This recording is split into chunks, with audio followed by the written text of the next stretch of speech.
जय जय रघुवीर समर्थ. जय जय राम कृष्ण हरी. आज हाताशी लागलेले अभंग आहेत ते अगदी सलग अभंग आहेत तीन. आणि त्यात तुकाराम महाराजांनी चिंतनाचं महत्त्व व्यक्त केलंय. आपण सुरू करूया. चिंतने सरे चिंतनात जाईल. चिंतने सरे तो धन्य जाणा काळ. चिंतनामध्ये जेवढा वेळ तुमचा जाईल म्हणजे नामचिंतनामध्ये परमेश्वराच्या चिंतनामध्ये जेवढा म्हणून तुमचा वेळ जाईल तो सगळा धन्य झाला असं समजा तुम्ही. वाया गेला असं समजू नका कृपा करून. चिंतने सरे तो धन्य जाणा काळ सकळ मंगळ मंगळांचे. कल्याणातलं सगळ्यात अतिकल्याणी काय जे असेल तर त्या नामात तुमचा जेवढा वेळ जाईल आणि परमेश्वराच्या चिंतनामध्ये जेवढा वेळ जाईल ते सगळं मंगळाचंच आहे असं समजून चालावे. मंगळातलं मंगळ जे आहे मंगल ते ते होणारी गोष्ट आहे असं समजून चाला असं तुकाराम सांगतो. कारण परमेश्वर चिंतन जर तुम्ही केलं नाही तर तुम्ही कसलं चिंतन करणार आहात तर ते स्वतःच्या संबंधातलं चिंतन करणार आहात. आणि ते तुम्हाला कितीही नोबल वाटत असेल की मी काहीतरी ग्रेट गोष्ट करतोय असं वाटत असलं तरी त्यात तुमच्या अहंकाराचंच पूजन असणार. त्यामुळे एक तर परमेश्वराचंच पूजन करा. ते नाही करत असाल तर तुम्ही स्वतःचंच पूजन करत असणार कुठल्या ना कुठल्या प्रकारे असं तुकाराम सांगतात. त्यामुळे जेवढा वेळ जाईल तेवढा परमेश्वराच्या चिंतनात जाऊ दे. चिंतने सरे तो धन्य जाणा काळ सकळ मंगळ मंगळांचे संसार सिंधू नाही हरिदासा. हरीचा जो दास असतो त्याच्यासाठी हा संसाराचा जो भवसागर वगैरे सगळं म्हणायचा तो त्याच्यासाठी असा भीतीदायक वगैरे काहीही असत नाही. परमेश्वराच्या चिंतनात जर तुम्ही रमण झाला तर ह्या विश्वामध्ये जगण्याची त्या विश्वाच्या नष्ट होण्याची आपल्या नष्ट होण्याची सभोवतालची सृष्टी नष्ट होण्याची किंवा तिच्यातल्या बदलाची भीतीच तुम्हाला वाटणार नाही. कारण तुम्ही त्या सृष्टीचे आणि देख पाहणारे जरी असला तरी तुम्ही आणि ती सृष्टी ज्यानं निर्माण केली आहे त्या परमेश्वराचं जेव्हा चिंतन तुम्ही करत असता तेव्हा तुम्ही या सगळ्या घडामोडींशी एक होऊन जाता. संसार सिंधू नाही हरिदासा. हरीचे जे दास आहेत त्यांच्यासाठी हा संसार सिंधू असा सिंधू वगैरे काही नाही. गर्भवास कैसा नेणती ते. त्यांना गर्भवासाची पण भीती वाटत नाही. काय आहे ज्ञान्यांनी आम्हाला कायम भीती घालून ठेवली की परत परत गर्भवासी यायचं नाही. आपल्याला कायमचं आता मुक्ती मिळवायची आहे आणि त्यासाठी सगळा आपला प्रवास चालू आहे. आमच्या बरोबर भक्ती संतांनी असं सांगितलं मोक्ष वगैरे काही आपलं साध्य नाही हो. म्हणजे परत परत जन्माला लागलं तर काय हरकत आहे. परमेश्वराची गाणी गाऊ म्हणून त्याची स्तुती करू. तुका म्हणे सुखे घालावे गर्भवासी असं जे आपल्याला सांगितलेलं आहे ना आम्हाला गर्भवासाची भीती नाही. कारण हा जीवनमुक्तीचीच ही हे स्कूल आहे ही परंपरा आहे. संसार सिंधू नाही हरिदासा. अहो संसारात असताना सुद्धा आम्हाला त्याचा भयावहपणा काही जाणवतच नाही आम्ही हरीचे दास असल्यामुळं. गर्भवास कैसा नेणती ते. या हरिदासांना गर्भवास म्हणजे तुरुंगवास असल्यासारखं काहीही वाटत नाही. म्हणले आम्ही मुक्तच असतो परमेश्वराचं नाम गातो चिंतन करतो आम्हाला भीती नाही कशाची. जन वन ऐसे कृपेच्या सागरे. जे जन आणि वन मी सगळं बघतो तर कृपेचा सागर असा भरून राहिलेला आहे असं मला वाटतं असं तुकाराम म्हणतात. आणि नामाच्या चिंतनानं ते नाम सर्वत्र भरून राहिलेलं आहे असा अनुभव यायला लागतो. आणि त्या अनुभवालाच साक्षात्कारी अनुभव असं असं भक्ती संप्रदायात म्हणतात. परत जन्म होणार नाही वगैरे हे पण ते सगळे त्याचे काय व्हायचे ते निष्पत्ती त्याची होईल. आम्हाला त्यामध्ये आम्हाला सगळीकडे भगवंत दिसला पाहिजे. सगळ्या रूपांमध्ये भगवंत दिसला पाहिजे आणि भगवंताची स्तुती सारखी गाता आली पाहिजे. ह्या पलीकडे आम्हाला काही देणं घेणं नाही. जनवन ऐसे कृपेच्या सागरे दाटला आभारे पांडुरंग. आणि इथे इथे फार साक्षात्कारी अभंग आहे हा. त्यामुळं पांडुरंग पांडुरंग सुद्धा धन्य होऊन जातो या संतांच्यामुळे. असा असा हा वेगळा विचार आहे. पण पांडुरंग सगळीकडे कोंदाटून येतो. पांडुरंग सगळीकडे भरलाय असा आम्हाला प्रत्यय येतो आणि पांडुरंगाला सगळीकडे भरून टाकण्याचं काम भक्त करतच असतो त्याच्या नामचिंतनातनं. असा असा दोन्हीकडचा हा प्रवास आहे. जनवन ऐसे कृपेच्या सागरे दाटला आभारे पांडुरंग. तुका म्हणे देवा भक्ताचे बंधन. देव आणि भक्त ह्यांच्यातला फरक जो आहे हा बंधन आहे. दाखविले भिन्न परी एक. ही वारकरी संप्रदायाची सगळ्यात उच्चतर अशी शिकवण आहे. तुका म्हणे देवा भक्तांचे बंधन दाखविले भिन्न परी एक. म्हणजे भक्त आणि देव यांच्यामध्ये भिन्न नाही भिन्नत्व नाही हे तुम्हाला पण हे तुम्ही समजून चालू नका की तुम्ही पांडुरंग आहात म्हणून. तुम्ही पांडुरंगाचं चिंतन केलं तर सगळीकडे पांडुरंग कोंदाटलेला आहे आणि तुम्ही त्याच्या त्या सगळ्या कृपेच्या सागराचा एक मला एक घटक आहात. असं तुम्हाला जाणवेल. आणि ते जाणवणं म्हणजेच तुमच्या मनाला समुद्र जागा होणं, असं असं आहे. असा हा अतिशय साक्षात्कारी भक्तीतला असा हा तुकारामांचा अभंग आहे. चिंतने सरे तो धन्य जाणा काळ, सकळ मंगळ मंगळांते. आता पुढचा अभंग बघा. सगळे एखादी अशी अभंगांची चढत लागली ना तुकोबांच्या, की त्याचे एका तंद्रीतले अभंग असतात. मग ती तंद्री मोडते, दुसरं काहीतरी होतं, परत त्या तंद्रीतले अभंग चालू होतात. मग त्यामध्ये पण संगती असते, पण ती सारखं वाचणाऱ्यांना ती संगती जाणवते. पण आता इथे बघा, चिंतनामध्ये ती एक लय लागली आहे ना, ती तुम्हाला तीच लय दिसेल पुढच्या अभंगामध्ये. मोक्षाचे आम्हासी नाही अवघड. हे सगळे ज्ञानवंत जे आहेत ना, सारखं मोक्ष मोक्ष करतात. हा, ते म्हणतात आम्ही भक्त आहोत, हरीचे दास आहोत, मोक्षाचं आम्हाला काही अवघड वाटत नाही हो. मोक्षाचे आम्हासी नाही अवघड, तो असे उघड गाठोळीस. गाठोडं असतं, त्यात आम्ही आपल्या आपल्या गोष्टी आपण बांधलेल्या असतात आणि आपण यात्रेला जातो, हे माझं गाठोडं आहे, माझं गाठोडं आहे असं म्हणतो. तर आमच्या गाठोड्यातली एक वस्तू जशी आमची असते, तसं मोक्षाचं स्थान आहे म्हणजे आम्हाला काय, मोक्ष जवळच आहे की त्याचा काय फरक पडतो. बघा, भक्ताचा अधिकार काय पद्धतीचा तयार होतो, विकसित होतो, कोणत्या पद्धतीच्या पातळीला भक्त जाऊन पोचतात, ते बघा. मोक्षाचे आम्हासी नाही अवघड, ऑब्वियस आहे, ते आम्ही गृहीत धरून चाललो म्हणाले. मोक्षाचे आम्हासी नाही अवघड, तो असे उघड गाठोळीच. भक्तीचे सोहळे होतील जीवासी, नवल तेविशी पुरविता. भक्तीचे सोहळे पाहिजे, तो आम्हाला मुक्तीचे सोहळे नको आहे. तुकारामांची मागणी काय बघा, भक्तीचा सोहळा पाहिजे. मुक्तीचा सोहळा आपोआप व्हायचा तो होईल, नाही व्हायचा तो नाही होईल. काय आम्ही जन्माला येऊ सारखे सारखे, पण सारखं सारखं जन्माला येताना भक्तीचा सोहळा पाहिजे. भक्तीचे सोहळे होतील जीवास, तो जीव परत परत जन्माला येईल, परत परत भक्ती करत राहील. आम्हाला काही यात वावगं वाटत नाही. आम्ही हीच मुक्ती समजतो. पांडुरंगाचं नाव सतत ओठावर येणं, त्याचं चिंतनानं मन भरून जाणं आणि पांडुरंग कोंदाटलेला आहे सगळ्या विश्वामध्ये असं बघत राहणं, हीच आमची मुक्तीची कल्पना आहे. त्यामुळे आम्हाला काय भीती नाही, आम्हाला मोक्ष नकोच आहे. भक्तीचे सोहळे होतील जीवासी, नवल ते विषयी पुरविता. ज्याचे त्यासी देणे कोण ते उचित, मानुनिया हित घेतो सुख. तुका म्हणे सुखे देई संसार. हे बघा बरं, कसं आम्हाला संसारातून मुक्ती नकोच आहे. तुकाराम काय सांगतात, तुका म्हणे सुखे देई संसार, ज्याचे त्यासी देणे कोण ते उचित. या- तू आम्हाला, आम्ही तुला भक्ती देणार, तू आम्हाला वाटलं जन्म दे नाहीतर मुक्ती दे. असा असा हा व्यवहार आहे. ज्याचे त्याचे देणे कोण ते उचित. तुम्हाला आम्हाला उचित वाटतं ते आम्ही करणार. आणि आम्हाला उचित काय वाटतं, संपूर्ण सर्वस्व पांडुरंगाला अर्पण करून टाकायचं, पांडुरंगाच्याच चिंतनात जगायचं, पांडुरंगाचाच श्वास घ्यायचा पांडुरंगाच्या नावानं. आणि सगळीकडे पांडुरंग कोंदाटलेला आहे, या कल्पनेनंच विश्वाशी व्यवहार करायचा. हे आम्ही देतो, याच्या बदल्यात तू आम्हाला काय देणार, ते काय द्यायचं ते तुम्ही तुम्ही बघा, असं असं म्हणतो. ह्या ह्या ह्या साधनेनं जेव्हा पुढे जाता तुम्ही, तेव्हा पांडुरंग आपला स्वतःचाच अंश तुम्हाला करून घेतो. हा, हे तुकारामांनीच सांगितलेलं आहे अनेक ठिकाणी. ज्याचे त्यासी देणे कोण ते उचित, माननीय हित घेतो सुख. तुका म्हणे सुखे देई संसार. परमेश्वरा काही चिडून बोलत नाही, संसार देऊन टाक. आता हा संसार हा किती किती कष्टाचा आहे तुकारामांचा, हे आपण अनेक इतर त्यांच्या आत्मचरित्रपर अभंगात बघितलेलं आहे. त्याच्यापेक्षा खूप पुढे आलेत आता तुकाराम. आणि ते म्हणतात, तुका म्हणे सुखे देई संसार. ज्या संसाराची ज्ञानांना भीती वाटते, तो मला सुखाला देऊन टाक, मला काही भीती वाटत नाही.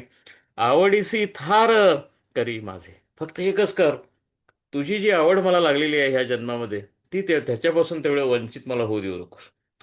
तुझं प्रेम जे आहे ते सतत माझ्या हृदयात असू दे.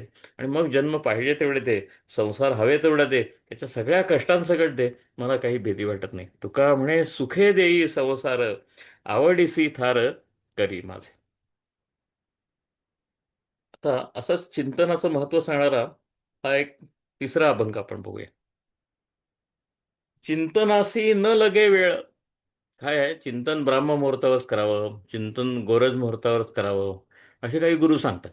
आता त्यांचे त्यांचे कारणं असतील त्यांच्या त्यांच्या शिष्यांसाठीची. पण भक्ती संप्रदायामध्ये मुहूर्ताचं अजिबात महत्त्व नाही. पांडुरंगाचं नाव घ्यायचं आणि तो सुमुहूर्त म्हणायचा, अशी खरंच वारकरी पंथामध्ये पद्धत आहे. काही असं वेळ अवेळ वगैरे काही नाही, काही मानत नाही. वैदिकांचा जो कडकपणा आहे, तो पूर्ण धुडकावून लावलेला संप्रदाय म्हणजे वारकरी संप्रदाय. कसलं संस्कारांचं बंधन नाही, वेळेचं बंधन नाही, काही नाही. चिंतनासी न लगे वेळ. त्यामुळे आणि चिंतन एकदा केलं की सगळ्या दिशा पवित्रच म्हणतात. आणि काही काही नाही, सगळीकडे हरी कोंदाटलेला आहे म्हणतात. काही वेळेचं बंधन नाही. चिंतनासी न लगे वेळ. वेळ कोणतं सुवेळ कोणती चिंतनाला असं मला विचारलं तर ती ती वेळ तुम्ही आत्ता ताबडतोब चिंतनाला सुरू करा असं म्हणतात. केव्हा सुरू करू असं काही विचारू होत. चिंतनासी न लगे वेळ सर्व काळ करावे. सर्व काळ तुम्हाला जर शक्य असलं तर चिंतन करा. तुम्हाला रात्री करू नये, दिवसा करू नये, पहाटे असं काहीही बंधन नाही. चिंतनासी न लगे वेळ सर्व काळ करावे. सदा वाचे नारायण ते वदन मंगळ. ते ज्या तोंडातून सतत हरीचंच नाम येतं ते वदन हे मंगळाचं वदन आहे. तर ते मंगलदायक असं आहे असा मी वारकरी समजतो. सदा वाचे नारायण ते वदन मंगळ पडिये सर्वोत्तम भाव. सर्वोत्तम भाव म्हणजे सर्वोत्तम म्हणजे श्रीकृष्ण आहे, सर्वोत्तम म्हणजे पांडुरंग आहे. तो त्याच्याबद्दलचा भावाचा जर तुम्हाला पडियंते तुम्ही असाल, तुम्ही ज्या त्या प्रेमात असाल, येथे वाव पसारा. परमेश्वराचं नाव तेवढं परम पवित्र आणि बाकीचा सगळा व्यर्थ पसारा अशी जर तुमची धारणा असेल, तुम्ही पुढे सरकला भक्तीच्या मार्गावर. चिंतनासी न आणि हे असंच चिंतन करत जा. एक पांडुरंग तेवढा खरा, बाकी सगळं खोटं आहे. आणि त्यामुळे बाकी सगळं जे आहे त्यातच पांडुरंग बघत राहिला तर काहीही तुम्हाला कशाची कमीच पडणार नाही. पढिये सर्वोत्तम भाव येथे वाव पसारा ऐसे उपदेशी तुका. तुकाराम बऱ्याच बऱ्याच फार कमी वेळा असं म्हणतात, पण त्यांना जेव्हा खात्री असते आपण काय म्हणतोय त्या अनुभवातनं आपल्याला आलेलं आहे. हे पांडुरंगानं बोलवलेलं बोल आहेत असं जेव्हा त्यांना वाटतं तेव्हा ते म्हणतात हे मी सांगतोय बरं का, आता हे मी उपदेश करतोय ऐका. ऐसे उपदेशी तुका अवघ्या लोका सकळा. सगळ्यांना मी हेच सांगतो, चिंतन करीत राहा. चिंतने सार जाऊ दे, तुमचं काळ काळ सारला जाऊ दे. आणि ह्या पलीकडे मला काही सांगायचं नाहीये. आपण या चिंतनातून काय होतं शेवटी, तर ह्या भक्त एका ज्ञानात्मक अशा अवस्थेपाशी पोचतो. आणि तिथं तो आणि विश्व यांच्यामध्ये फरक राहत नाही. विश्व, तो आणि परमेश्वर यांच्यामध्ये फरक राहत नाही. आणि सगळ्याचा आविष्कार त्याच्याच भक्ताच्याच मनामध्ये होतो, कारण ते मन असं पवित्र झालेलं असतं. आणि ते परमेश्वराशी जोडलं जातं, विश्वाशीही जोडलं जातं. आणि अशा अर्थाचा फार सुंदर अभंग आमच्या ज्ञानदेवांच्या साक्षात्कारी अभंगांमधला आहे. तो आपण आज घेणार आहोत. मी आधी त्याच्या ओळी वाचून दाखवतो आणि मग हा लताबाईंनी गायलेला अभंग आहे ते चारुता तो अभंग लावेल. विश्वाचे आर्त माझे मनी प्रकाशल. हा फार असा ज्ञानात्मक असा ज्ञानदेवांचा अभंग आहे. ते ती अवस्थाच अतिशय सुंदर आणि ते ज्ञानदेव आहेत वर्णन करणारे. मुळात अवस्था उच्चतर, सांगणारे उच्चतर, त्यांची भाषा काय बघा किती नाजूक. विश्वाचे आर्त माझे मनी प्रकाशल. हे जे विश्व आहे ना त्याचा अर्थ म्हणजे केवळ त्याची करुणा असं नाही. त्या विश्वाचा सगळा धागादोरा जो आहे ना, सगळा बनलेला आहे ते विश्व. अर्थ म्हणलंय मुद्दाम, कारण त्याला जिव्हाळ्याची झालर द्यायची त्यांना. त्यांना नुसता असा मॅटर म्हणून सांगायचं नाही. विश्वाचे अर्थ असं म्हणले. विश्वाचे अर्थ माझे मनी प्रकाशले. माझ्या मनामध्ये हे विश्व सगळं प्रकाशलेलं आहे. त्याचा त्याचा डिस्टिल्ड इसेन्स जो आहे ते सगळं माझ्या मनात प्रकाशलेलं आहे. अवघेची झाले देह ब्रह्म. आणि त्यामुळं माझी काया आता ब्रह्म होऊन गेली. माझा देह आता ह्या विश्वापेक्षा वेगळा आणि विश्व परमेश्वरापेक्षा वेगळं असं झालंच नाही आहे. मी ह्या विश्वाचा भाग आहे आणि विश्व आणि मी दोघं मिळून परमेश्वराचे भाग आहोत. ह्याचं ज्ञान माझ्या मनामध्ये आता प्रकटलेलं आहे. आणि त्यामुळं मला माझ्या मनात ह्या विश्वाबद्दलची करुणा आहे, परमेश्वराबद्दलचं प्रेम आहे, हे सगळं ज्ञान आता माझ्यामध्ये असं प्रगटलेलं आहे. विश्वाचे अर्थ माझे मनी प्रकाशले. प्रकाशले म्हटलेलं आहे बरं का, प्रगटले नाही, प्रकाशले म्हटलेलं आहे. त्या सगळ्या तिमिरामध्ये हे सगळं ज्ञान प्रकाशलेलं आहे. अवघेची झाले देह ब्रह्म. त्यामुळे हे सगळं देह आहे हा ब्रह्ममय झालेला आहे. तुकारामांचे सुद्धा आम्ही काया स्वामींनी काया ब्रह्म केली असा तुकारामांच्या निर्वाणीचा अभंग आहे. आता होळी उद्या पौर्णिमा आहे आणि त्यानंतरची जी बीज येते ती तुकाराम बीज म्हणतात. त्यामुळे आपला हा रविवार आणि पुढचा रविवार याच्यामध्ये तुकारामांची बीज होऊन गेलेली असणार. त्यामुळे त्यांचे जे निर्वाणीचे अभंग आहेत ते आपण पुढच्या रविवारी घेऊ. त्यांचे जे असे खास तुकारामांचे बीजेचे अभंग म्हणूनच प्रसिद्ध आहे, जाण्याचे निरोपाचे, ते आपण पुढच्या रविवारी घेऊ. इथं ज्ञानदेव काय म्हणतात बघा. आवडीचे वालभ माझेनी कोंदाटले. आता हे ज्ञानेश्वर आहेत बरं का. इथे ते इतक्या कमी शब्दामध्ये काय काय सांगत असतात ज्ञानेश्वर. आवडीचे वालभ. वालभ म्हणजे मी माझं प्रीती पात्र जे आहे, मी ज्याच्यावर प्रेम करतो तेच. आवडीचे वालभ म्हणजे आवडीची आवडच परत म्हणायचं. वालभ म्हणजे ज्याच्यावर माझं प्रेम आहे ते. आवडीचे वालभ माझेनी कोंदाटले. हे सगळं विश्व आहे ना, विश्वाचे अर्थ माझे मनी प्रकाशले. पण मीच ह्या विश्वावर मध्ये भरून राहिलेलो आहे अशी मला जाणीव झालेली आहे. अशी ही ज्ञानात्मक अशी उच्चतर अशी ज्ञानात्मक अशी जाणीव आहे. आवडीचे वालभ माझे नि कोंदाटले नवल देखिले नभाकार गेम आहे. हे सगळं आकाश जे आहे ना, हे माझ्यात प्रगटलेलं आहे आणि मी ह्या आकाशाचाच एक भाग झालेलो आहे. अणुरणीय थोकडा तुका आकाशा एवढा, हा जो तुकारामांचा ज्ञानात्मक अभंग आहे, तशा पद्धतीचा हा ज्ञानदेवांचा आहे. आणि मग शेवटी ज्ञानदेव म्हणतात, बाप रखुमा देवीवरू. असा रखुमा देवीवरू, असा असा असा बाप बाप रखुमा देवीवरू, हे तुकारामांचं वचन आहे. कायम विठ्ठलाचा उल्लेख बाप रखुमा देवीवरू असं केलं. बाप रखुमा देवीवरू सहज निटू झाला. सहज असा आकळला मला तो. मला आता आता प्रयत्न राहिला नाही. सहज माझ्या अंतरातच तो येऊन बसला आणि माझ्याकडनं तो विश्व बघायला लागला, माझ्याकडनं तो स्वतःला सगळीकडे बघायला लागला. माझा मीपणाच आता संपला. आता सगळं तोपणाच झाला माझ्याकडे. आता मी उरलोच नाही, सगळीकडे तोच कोंदाटलेला आहे. बाप रखुमा देवीवरू सहज निटू झाला, हृदयी निटावला ब्रह्माकारे. माझ्या हृदयामध्ये तो येऊन बसलेला आहे आणि तो ब्रह्माकार होऊन राहिलेला आहे. अशी अतिशय गूढ पण अतिशय सुंदर आणि कमालीची नाजूक अशी जाणीव आहे ज्ञानाची, ती ज्ञानदेवांनी या अभंगामध्ये व्यक्त केलेली. तर आता आपण हा ज्ञानदेवांचा अभंग लता दिदीने गायलाय, तो ऐकूया. विश्वाचे आर्त माझे मनी प्रकाश आहे.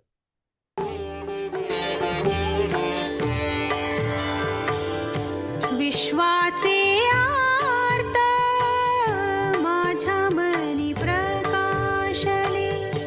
विश्वाचे आर्त माझ्या मनी प्रकाशले.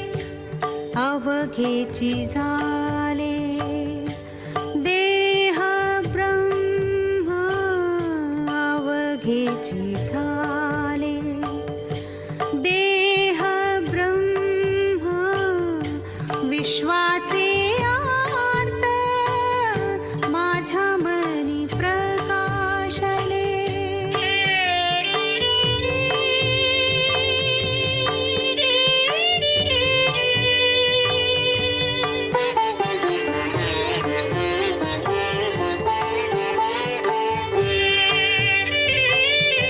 आवडीचे वालभ माझिनी कोंदाटले.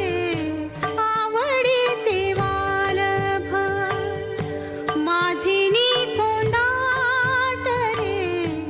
नवल देखिले नभाकार गे माये, गे माये. विश्वाचे आर्त माझ्या मनी प्रकाशले.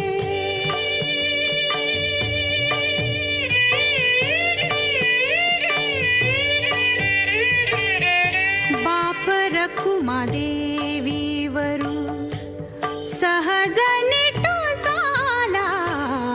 बाप रखुमा देवीवरू सहज निटू झाला. हृदयी नटावला ब्रह्माकारे,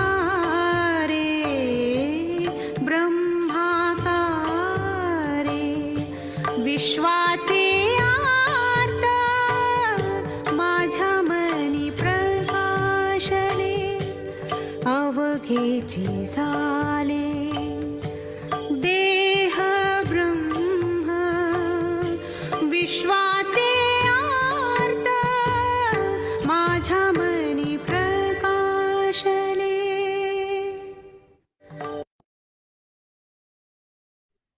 आपण इथं थांबूया.